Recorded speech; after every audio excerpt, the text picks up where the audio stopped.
Hello students, welcome to BS Reddy Zoology YouTube channel. Today we are going to discuss about the embryological evidences of evolution. జీవ పరిణామానికి పిండోత్పత్తి శాస్త్ర నిదర్శనాల గురించి మనం ఈరోజు తెలుసుకుందాము. Okay, today we are going to discuss about the embryological evidences of evolution. జీవ పరిణామానికి పిండోత్పత్తి శాస్త్ర నిదర్శనాల గురించి మనం ఈరోజు తెలుసుకుందాము. Dear students, already you know that evolution is a process by which simpler organisms are converted or evolved into the complex organisms. The simpler organisms are evolved into the complex organisms by a process known as evolution. సరళమైన జీవులు సంక్లిష్టమైన జీవులుగా ఏర్పడే చర్యనే లేదా దృగ్విషయాన్ని మనము జీవ పరిణామంగా చెప్తాము. Like that the simpler organisms evolved into the complex organisms by the process known as evolution. This evolution may be a slow process or it may be a fast process. Generally, it is a slow process. Evolution which occurs by the natural selection is a slow process. It occurs very slowly. It takes millions of years to develop into a new species. One species to develop into a new species, it takes millions of years.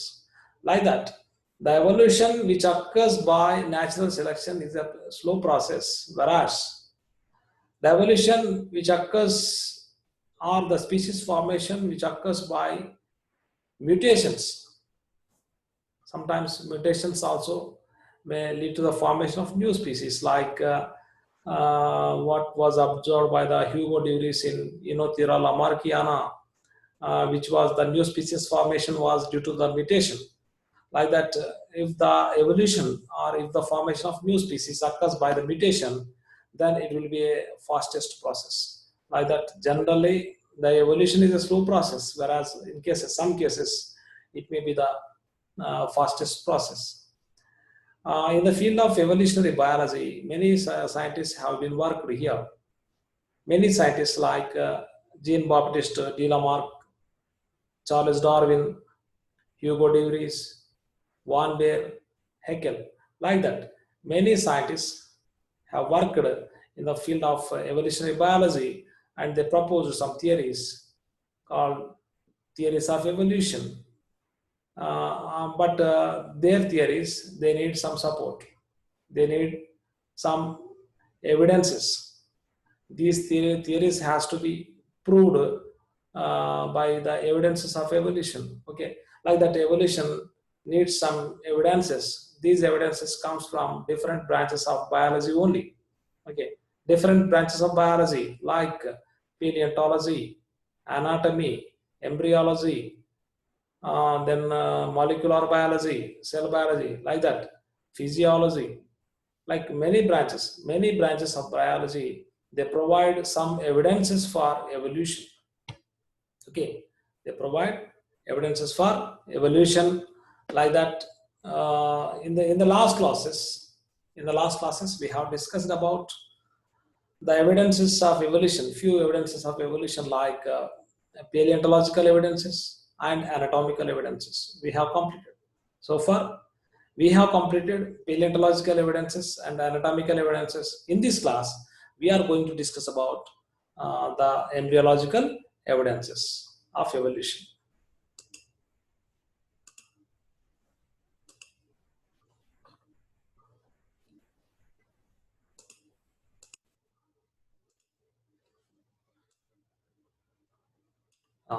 Dear students, first of all, let us know about what is embryology.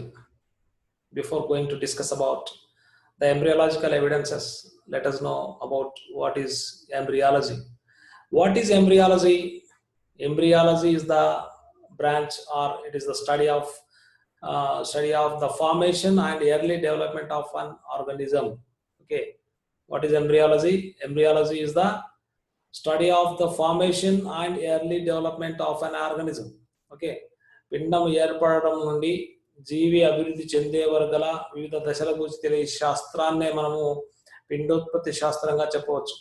Okay, జీవి యొక్క పిండం ఏర్పడడం అంటే అండము శుక్రకణము కలిసి పిండం అనేది ఏర్పడుతుంది, zygote అనేది ఏర్పడుతుంది, అది పిండంగా ఏర్పడుతుంది. ఆ విధంగా అండము శుక్రకణం కలిసి జైగోట్ సంయుక్త బీజము తద్వారా పిండం ఏర్పడి అదేవిధంగా అభివృద్ధి చెందే ప్రౌఢజీవిగా అభివృద్ధి చెందే వరకు దశల గురించి తెలియ శాస్త్రాన్ని మనము పిండోత్పత్తి శాస్త్రంగా మనం చెప్పవచ్చు. Okay, so that is the definition of embryology. What is embryology? Embryology is the study of the formation and early development of an organism. Okay, it is the study of the formation of embryo, and that means what? It is early development of an organism. Okay, like that, the development embryo to the adult, development of organism from embryo to adult is known as what? Embryology. Okay, it is a branch which studies the embryonic development of the organism is called embryology. Okay, పిండం ఏర్పడడం నుండి అభివృద్ధి చెందే వరకు వివిధ దశల గురించి తెలియ శాస్త్రాన్ని మనం పిండోత్పత్తి శాస్త్రంగా చెప్పవచ్చు. Like that, here who is the father of embryology? Who is the father of embryology? The father of embryology is Ernest Haeckel. Okay, Ernest Haeckel నే మనము ఇది పిండోత్పత్తి శాస్త్రానికి పితామహుడుగా చెప్తాం. He is the father of embryology. Ernest Haeckel is the father of embryology. Then father of modern embryology. Father of modern embryology is Von Baer. Okay, father of embryology is Ernest Haeckel, whereas father of modern embryology is Von Baer. Okay, పిండోత్పత్తి శాస్త్రానికి పితామహుడు Ernest Haeckel, ఆధునిక పిండోత్పత్తి శాస్త్రానికి పిత van bear. ఈ విధంగా పితామహుడు పురాతన పిండోత్పత్తి శాస్త్రానికి, అదేవిధంగా ఆధునిక పిండోత్పత్తి శాస్త్రానికి ఫాదర్స్ హెకెల్ మరియు van bear. Okay, what is the importance of embryology? Let us discuss about what is the importance of embryology for evolution. Okay, there is a fundamental similarity if we observe the embryology. If we observe the embryology of any animal, different animals, there will be some fundamental similarity. If we observe the embryology of different organisms or animals, we will find some fundamental similarity among the embryos of different animals. Okay, there is a fundamental similarity is there up to certain stages, especially up to certain stages. Later it may differ, but a fundamental similarity is there. A fundamental similarity is there among the or between the embryos of different animals. Okay, this indicates which one? The similarity between the embryos indicates there might be a relationship. There might be a relationship among these organisms. Why they are similar now? The embryos are similar, or the early embryonic development is similar. The early embryonic development is similar because there might be a common ancestor. There might be a relationship. A relationship is there between the organisms, so that they show a fundamental similarity, especially during their early embryonic stages. Like that, this gives one evidence for evolution. Okay, ఈ విధంగా జీవుల యొక్క పిండాల మధ్య లేదా పిండాభివృద్ధి దశల మధ్య మనకు పోలికలు ఏవైతే కనిపిస్తున్నాయో ఆ పోలికల ద్వారా మనం ఏమని చెప్పవచ్చు? జీవుల మధ్య గల సంబంధం ఉందని చెప్పవచ్చు. ఓకే, జీవుల మధ్య సంబంధం ఉందని ఏ విధంగా చెప్తున్నాము? జీవుల యొక్క పిండాభివృద్ధి దశలను పరిశీలిస్తే లేదా జంతువుల యొక్క పిండాభివృద్ధి దశలను పరిశీలిస్తే ఆ జంతువుల యొక్క పిండాభివృద్ధి దశల మధ్య మనకు పోలికలు ముఖ్యంగా వాటి యొక్క ప్రారంభ దశల్లో ఎక్కువగా కనిపిస్తాయి. ఈ విధంగా జంతువుల యొక్క పిండాభివృద్ధి దశల మధ్య పోలికలు ఉండడం వల్ల మనం ఏమని చెప్పొచ్చు అంటే ఆ జంతువుల మధ్య సంబంధం ఉందని చెప్పవచ్చు. ఆ విధంగా ఈ పోలికలే మనకు జీవపరిణామానికి ఒక నిదర్శనంగా తీసుకోవచ్చు. Like that, if we observe the embryonic development of different animals, there will be some fundamental similarity. This similarity indicates their relationship or their common ancestry that gives a great evidence for evolution. Okay, ఈ విధంగా జీవుల యొక్క జంతువుల యొక్క పిండాభివృద్ధి దశలను పరిశీలిస్తే వాటి యొక్క పిండాభివృద్ధి దశల మధ్య పోలిక కనిపిస్తుంది. ఈ పోలిక ద్వారా వాటి మధ్య సంబంధం ఉందని చెప్పవచ్చు, లేదా వాటి యొక్క పూర్వీకం ఒకటే మనం చెప్పవచ్చు. ఆ విధంగా ఇది జీవ పరిణామానికి ఒక మంచి నిదర్శనాన్ని మనకు అందజేస్తున్నారు. Okay, so what are different embryological evidences? What are different embryological evidences? వివిధ పిండోత్పత్తి శాస్త్ర నిదర్శనాల గురించి మనం ఇప్పుడు తెలుసుకుందాం. వివిధ పిండోత్పత్తి శాస్త్ర నిదర్శనాల గురించి తెలుసుకుందాం. The embryological evidences can be categorized. The embryological evidences can be categorized into three subheadings. They are, first subheading is the observations of Van Baer. Who is Van Baer?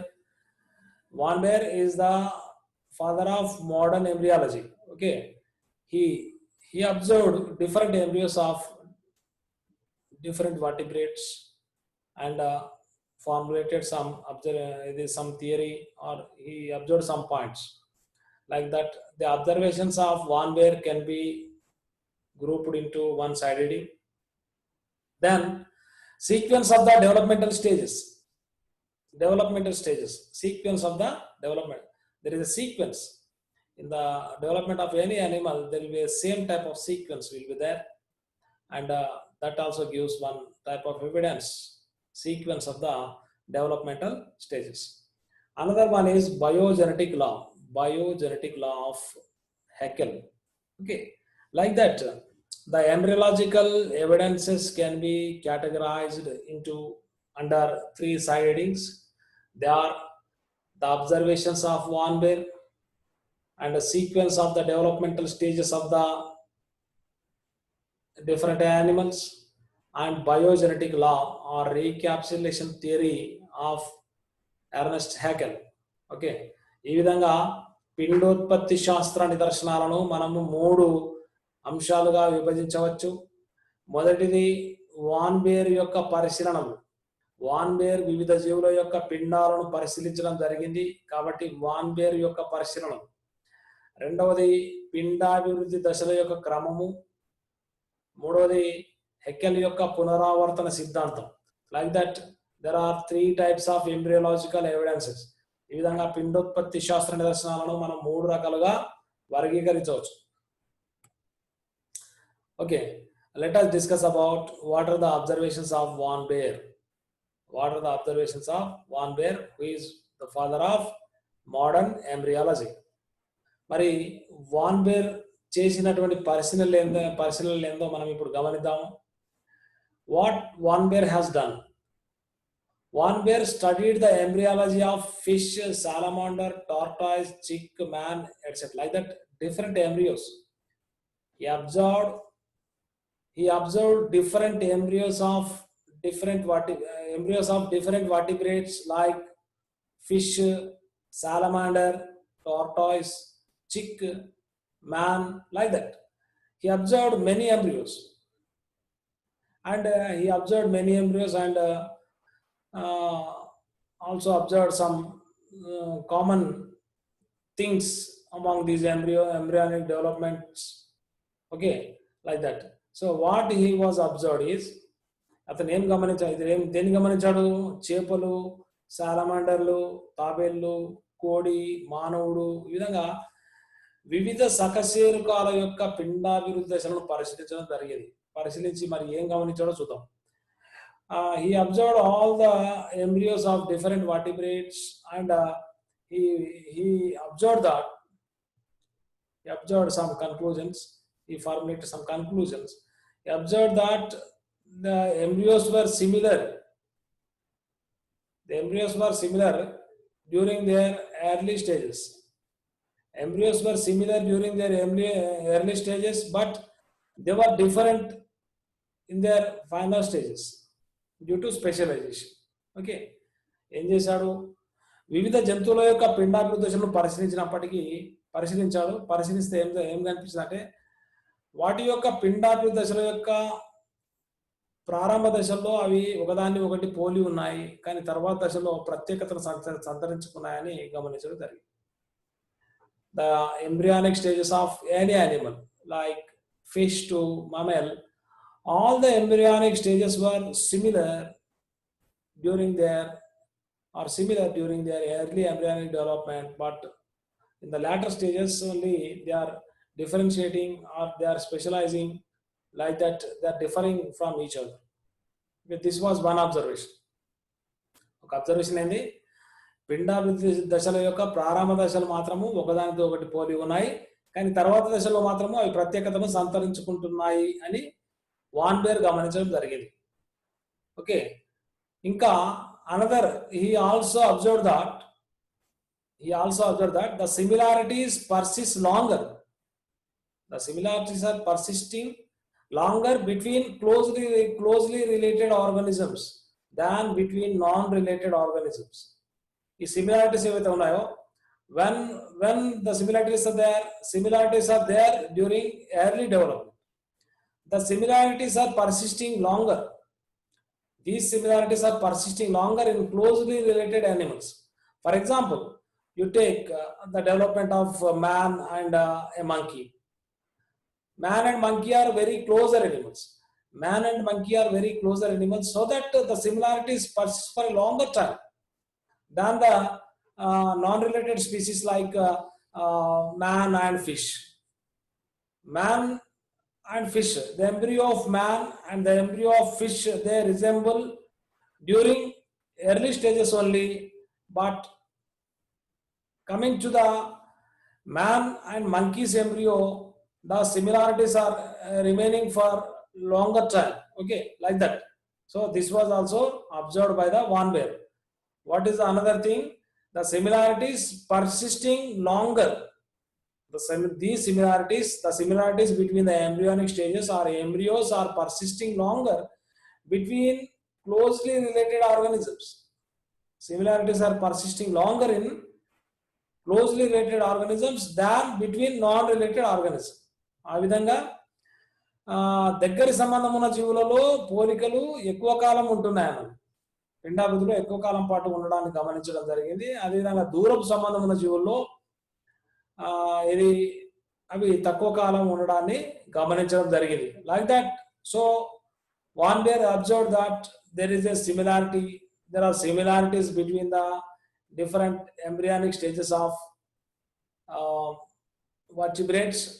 First thing what he has observed, first thing is what he observed, that there is a similarity between the embryonic stages of different vertebrates. First one. Second one, similarities are very clear during their early embryonic stages. And the third thing, similarities are not clear during their later embryonic developmental stages. And the similarities are persisting longer between closely related organisms than between non-related organisms. Like that, Van Baer observed the similarities between the embryos of different vertebrates during their early embryonic developmental stages, but the similarities were disappearing in their later stages. Like that, this indicates this one. Which one? The similarity between the organisms in their early developmental stages indicates that there might be a common ancestor. There might be a common ancestor among all these animals, so that they are very similar. They are similar during their early embryonic stages. This indicates a common ancestor or evolutionary kinship or relationship. Okay, they must be related with each other. They must have some common ancestor. Like that, they are showing what the similarities during their early embryonic stages. Okay, దీని వల్ల ఏం తెలుస్తుంది మనకు, వాటి యొక్క పూర్వీకము ఒక్కటే అని మనకు తెలుస్తుంది. ఎందుకంటే అందువల్లనే పూర్వీకం ఒకటిగా ఉంది కాబట్టి అవి ప్రారంభ దశల్లో ఒకదాన్ని ఒకటి పోలి ఉన్నాయి, కానీ తర్వాత దశల్లో అవి వైవిధ్యాన్ని ప్రదర్శిస్తున్నాయి. Okay, so these were the observations of Van Baer. Van Baer యొక్క పరిశీలనలు, Van Baer observed that the similarities were there The embryos were similar during early stages. You see these are the different embryos observed by Van Baer. Van Baer observed the embryos of fishes, salamanders, tortoise, chick, rabbit, man. He observed all these embryos and studied these things. He known that the early stages of all the animals are alike. You observe this. Early stages. Early embryonic stages are alike in all the animals, though it may be a fish or it may be a man. You see the embryo of fish or salamander, tortoise, chick, rabbit, man. In all these animals, the early embryonic stages are very similar. We cannot differentiate these embryos as those of different animals. Okay, these cannot be differentiated. These cannot be identified differently during their early stages. But see the latter stages, in the final stages or in the latter stages of embryonic development, they are dissimilar. You see, this embryo becoming fish-like, this embryo is becoming a salamander-like, this is becoming a tortoise-like, this is becoming a bird-like, this is somewhat looking like a rabbit, somewhat looking like man, like that. So the embryos are attaining different shapes. The embryos are attaining specialization here, being specialized here, because they have to develop into another their respective animal, so that they're differing in their latter stages. This was the observation done by the Van Baer. What he has observed? He observed the common similarities during their early embryonic stages, but they were dissimilar during their lateral embryonic stages. పిండాభివృద్ధి యొక్క ప్రారంభ దశల్లో అన్నీ ఒకే విధంగా ఉండడాన్ని గమనించాడు. అదేవిధంగా పిండాభివృద్ధి యొక్క తర్వాత దశల్లో అవి ఒకదానితో ఒకటి విభేదించడం కూడా గమనించడం జరిగింది. He also observed that similarities were persisting for a long time in closely related animals. Similarities were, for example, you take salamander, fishes, they are closely animals. So that similarities were persisting for a long time.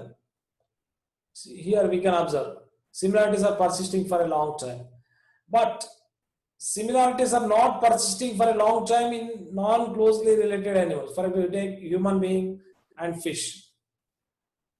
They are similar only during early stages. During later stages, they are differing to a great extent, isn't it? Here, the similarities are not persisting to a later long time. Just for a few stages only, they are similar. So these were the observations of Van Baer. Then another type of evidence of evolution is sequence of the developmental stages. Sequence of the developmental stages. Development is the embryonic development. Animals show metazoans, they show some a process by which they develop into organisms. The gametes develop into organisms, and that phenomenon is known as development. Okay, if we observe the developmental stages, generally one ovum binds with a sperm to form a zygote. That zygote undergoes 3 embryonic stages. First embryonic stage is called morula. Second embryonic stage is called gastrula. Third embryonic stage is called second embryonic stage is called blastula, and the third embryonic stage is called gastrula. Like that, 3 embryonic stages are there. ఏదైనా జీవి యొక్క జంతువు యొక్క బహుకణ జంతువు యొక్క పిండాభివృద్ధిని మనం పరిశీలిస్తే దాంట్లో అండము శుక్రకణము కలిసి ఒక సంయుక్త బీజం ఏర్పడుతుంది. ఆ సంయుక్త బీజము 3 పిండాభివృద్ధి దశలను ప్రదర్శించడం జరుగుతుంది. ఆ 3 పిండాభివృద్ధి దశలు ఏమంటే మార్వులా, బ్లాస్టులా, గ్యాస్టులా. ఓకే, పిండాభివృద్ధి యొక్క మొదటి దశ పేరు మార్వులా. రెండవ దశ పేరు బ్లాస్టులా, మూడో దశ పేరు గ్యాస్టులా. ఈ గ్యాస్టులా దశనే తర్వాత ప్రౌఢజీవిగా మారుతుంది. So like that, if we observe different developmental stages of an animal, we will get some conclusions, we will get some evidences for evolution. Okay, life starts as a zygote. Any organism, it may be unicellular or it may be a multicellular. Any organism starts its life with zygote, isn't it? Animal, it may start the life with the zygote. Here, zygote is a unicellular structure. This zygote represents one organism known as unicellular organism. Okay. On this earth, life was originated first. The first life originated was unicellular organisms only. Like that, this even now the zygote represents this stage. What is that? Unicellular stage. That means what? Zygote is representing here. Zygote is representing unicellular state means what? Zygote is representing unicellular state means what? All the organisms came from unicellular organisms. Okay, these were the precursors of all the multicellular organisms. So that the first form life was unicellular in nature. So that now the zygote represents, or the zygote resembles what? The unicellular stage of organisms. Then coming to the Marula and Blastula. Marula, the first embryonic stage is called Marula. Zygote develops into Marula. That Marula develops into Blastula. This Marula and Blastula, they represent a colonial protozoan. Okay. This is unicellular. Zygote is representing unicellular organism, whereas Marula and Blastula represent what? Colonial protozoan. That means multicellular organism. That indicates what? First unicellular organisms were developed. Later, these unicellular organisms develop into what? Multicellular organisms.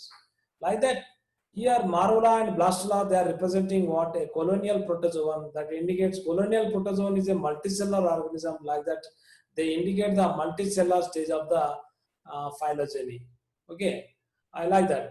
Then coming to the Gastrula, Gastrula represent Cnidarians. Gastrula represent Cnidarians. Cnidarians and that means what? They diploblastic animals. Diploblastic animals. Cnidarians are what? Diploblastic animals. Rendo germ layers vitlo. They have two germ layers. They are ectoderm and endoderm. Like that, Gastrula also here contains what? Two layers, outer and inner germ layers. Sometimes mesoderm also will be there. Like that, here in structure, if you take the structure of Gastrula, that Gastrula resembles what? The structure of Cnidarians. Like that, they represent what? Cnidarians. Like that, all the developmental stages like zygote, Marula, Blastula, Gastrula, they are representing different organisms. That indicates what? That means, for example, zygote is representing unicellular organisms. Marula and Blastula representing colonial, that means multicellular. Colonial protozoan means what? Multicellular organisms. Gastrula is representing Cnidarians, that means diploblastic animals. Like that, here the path of these developmental stages like zygote to Marula, Marula to Blastula, Gastrula, like that. These are representing different stages that they indicate that the organisms first developed will be unicellular organisms, then multicellular organisms, then diploblastic animals, then triploblastic animals. Like that, they support the evolution. These developmental stages, they support the evolution as they are representing different embryonic different organisms. Different embryonic stages represent what? Different organisms. Like that, we can conclude that the unicellular organisms developed for the first time. Later, they developed multicellular organisms. Then the diploblastic animals. Then triploblastic animals. Like that. Okay. Like that, these developmental stages, they resemble different organisms. Okay. And developmental stages also, they resemble up to Gastla only. They are very close up to Gastla. Later onwards, they may differ. Okay. This supports what? This supports, that means that all the organisms are similar during the early embryonic development, means what? They might have a common ancestor. Like that, the sequence of developmental stages of the different organisms also supports the evolution. Okay. Here we can see the different stages of development. Zygote.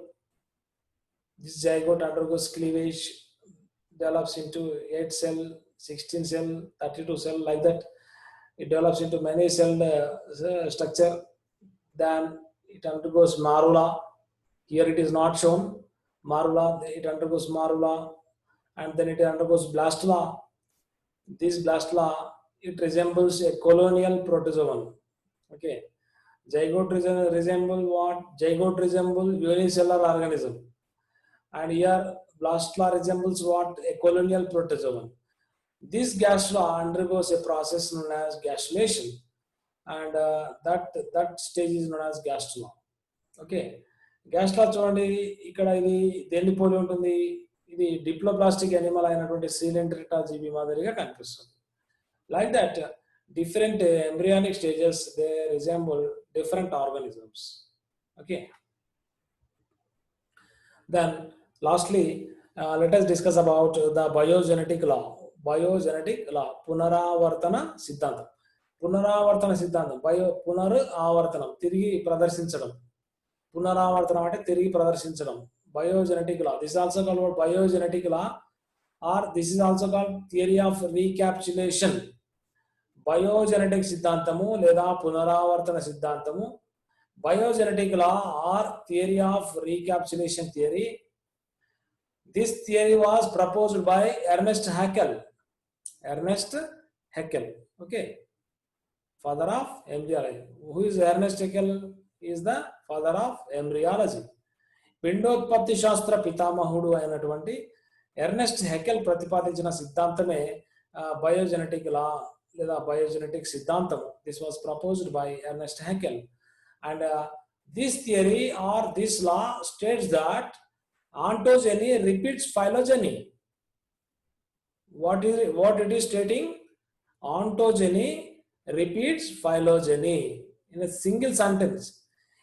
In a single sentence, we will define the biogenetic law. Biogenetic law says what? Ontogeny repeats phylogeny. That's all. What is ontogeny? Ontogeny means life history. Life history అనేది ఉంటుంది కదా, జీవిత చరిత్ర అంటాం. Every organism undergoes many developmental stages. Those stages are called life history. Life history is nothing but ontogeny. What is ontogeny? The life history of an organism is called ontogeny. Okay. And its evolutionary history also will be there. Each organism has its own evolutionary history. Okay. Like that, the life cycle of every organism, that means its ontogeny, repeats its evolutionary history or phylogeny. Okay. Ontogeny and life cycle. Phylogeny means what? Evolutionary cycle, evolutionary history. Okay. The life history. Ontogeny means life history. Phylogeny means evolutionary history. Okay. Like that, ontogeny repeats phylogeny. Life history repeats evolutionary history. That means life history of an organism. The life history of an organism repeats the evolutionary of an organism. Okay. ఆ విధంగా ప్రతి జీవి యొక్క జీవిత చరిత్ర దాని యొక్క వర్గ వికాస చరిత్రను పునరావర్తనం చేస్తుంది. ప్రతి జీవి యొక్క జీవిత చరిత్ర దాని యొక్క వర్గ వికాస చరిత్రను పునరావర్తనం చేస్తుంది. దీన్నే మనము పునరావర్తన సిద్ధాంతం అంటాం. Okay. Like that, the life cycle of any organism, the life history of any organism shows its ancestral characters.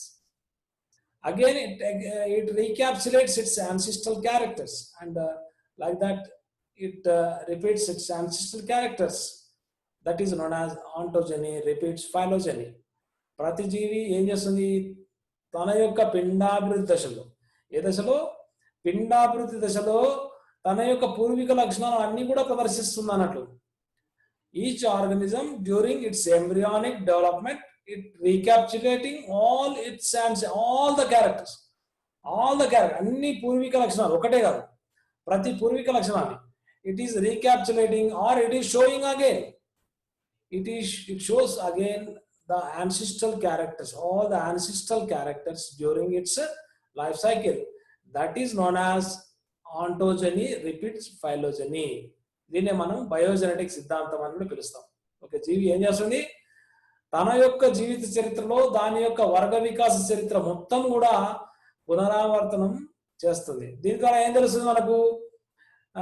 To know the evolutionary history of an animal, better to go to observe the life cycle of an animal. If we observe the life cycle of an animal, we will know about the evolution of that animal. Okay, ఏదైనా ఒక జీవి యొక్క జీవిత చరిత్రని మనం పరిశీలిస్తే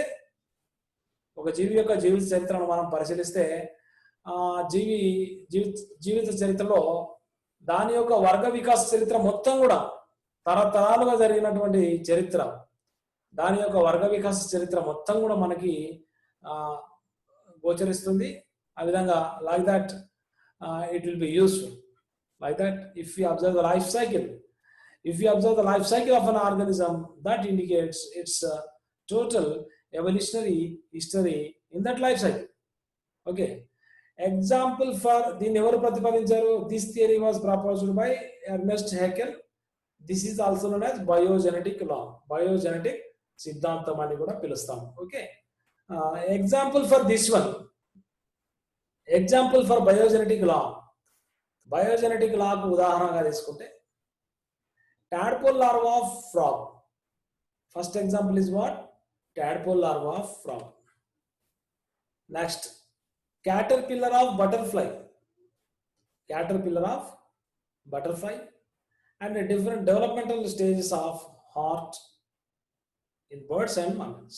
Okay, పక్షులలో క్షీరదాలలో గుండె యొక్క అభివృద్ధి కూడా మనకు పునరావర్తన సిద్ధాంతానికి మంచి ఉదాహరణగా తీసుకోవచ్చు. ఓకే, చిరుకప్ప ఏర్పడడం అనేది చిరుకప్ప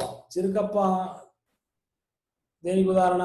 tadpole larva is example for biogenetic law. Caterpillar it is a larval form of butterfly. It is also example for biogenetic law. Okay, see this here. See the frog's larva. This is frog's larva. This is egg. This undergoes fertilization and develops zygote, then embryo. That embryo gives rise to what? A larva. Here the larva is known as tadpole larva. It has a tail. See this larva. How is this larva?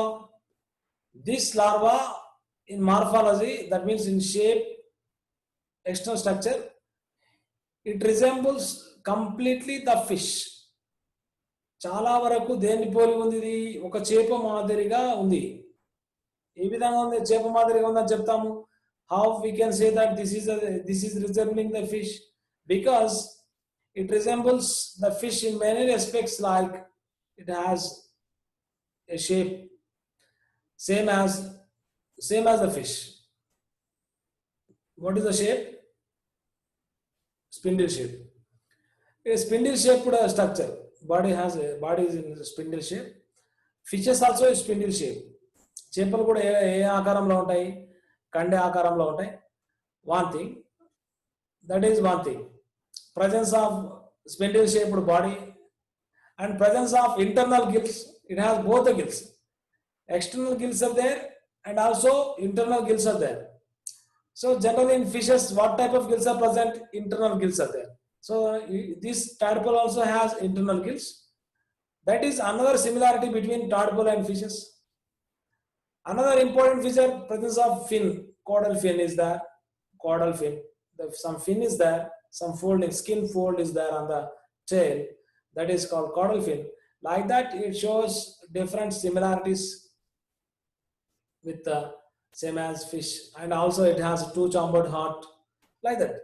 In many respects, in many respects, it resembles a fish. In many respects, like presence of a spindle-shaped body and presence of internal gills, presence of a caudal fin, presence of two chambered heart, and excretion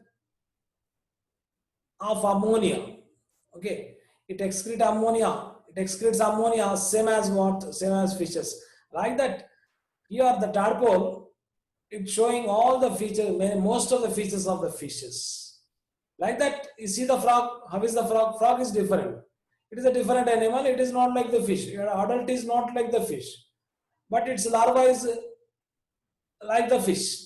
That means what? The frog, it is recapitulating its ancestral characters. The frog, that means the life cycle of frog, that is its ontogeny, it is repeating or recapitulating its phylogeny in its embryonic stage, like different fish character, piscine characters are observed in the tadpole. Okay, like that, the frog recapitulates many piscine characters during its embryonic development when it is in the form of tadpole. Okay, like that, frog is showing or recapitulating its ancestral characters so that the tadpole larva becomes the best example for biogenetic larva. It exhibits many ancestral characters. It exhibits many ancestral characters. Like just now I told, like spindle-shaped body, two-chambered heart, caudal fin, excreting ammonia, presence of internal gills. Like that, it exhibits many fish characters. Like that, the frog recapitulates its ancestral characters during its embryonic development. Like that, ontogeny repeats phylogeny. Another example for this one, another example for biogenetic law is what?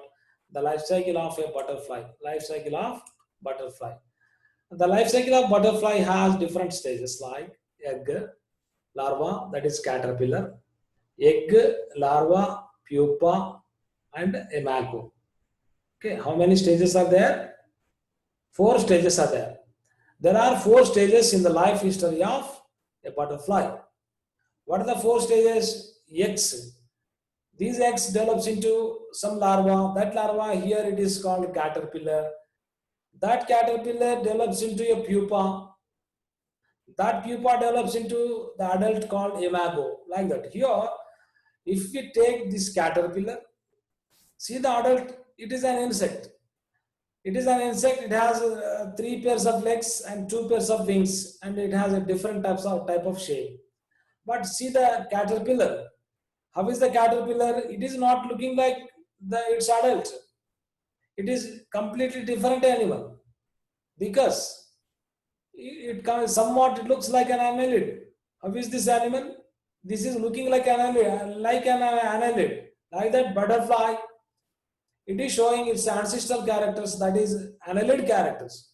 Like annelids, its larva also has same type of shape. Like annelids, it has the legs are also like annelids, and body also like annelids. Mouth parts also like annelids, and segmentation is also like annelids, and shape also like annelids. Like that, it resembles annelids in many respects. Okay, the larva of butterfly resembles what? It resembles annelids in many respects. Like that, the life cycle of butterfly, here the life cycle of butterfly recapitulates its ancestral characters like annelid characters. Here caterpillar, it is showing many annelid characters, though the butterfly is an arthropod. Okay, butterfly is an arthropod. It shows many annelid characters during its larval stage. That larval stage is called caterpillar. Like that, this is also becomes one more better example for biogenetic law. Butterfly life cycle. Life cycle of butterfly also becomes also one of the best example for biogenetic law. So these are the 2 examples of biogenetic law. What are the examples we have discussed now? The life cycle of frog and the life cycle of butterfly. The third example is the development of heart in birds and mammals. In birds and mammals, the number of chambers in the heart is 4. How many chambers we have? 4 chambers are there. There are 4 chambers also in birds also. Birds also contain how many chambers? 4 chambers. But in birds, in mammals, in their early stages, during their early stages, their heart shows 2-chambered heart. First they show 2-chambered heart. Later they develop 3-chambered heart. Later they develop 3.5-chambered heart. Finally they develop what? 4-chambered heart. Like that. What they are showing? The aves and mammals, they are showing different chambered hearts like 2-chambered, 3-chambered, 3.5-chambered and 4-chambered. Like that. They are showing, first of all, they are showing 2-chambered heart like a fish, and 3-chambered heart like an amphibian, 3.5-chambered heart like a reptilian, and finally they show 4-chambered heart like a bird or a mammal. Okay, like that. So here what they are doing, they are recapitulating their ancestral characters. 2-chambered heart means what? Fish-like character. 3-chambered heart means what? Amphibian-like character. 3.5-chambered heart means what? Reptilian-like character. 4-chambered heart means what? Bird or mammalian character. Like that, the development of heart also shows recapitulation. So this is also example for biogenetic law of Haeckel. Okay, like this heart also, development of heart chambers also becomes the recapitulation. So in this lesson, what we have learned? In this lesson, we have learned about different embryological evidences. We also learned what is embryology, and we observed different embryological evidences like what are the observations of Von Baer, and what are the different sequence of developmental stages, and biogenetic law. Okay, like that. We have discussed about different embryological evidences. With this, I am concluding this lesson.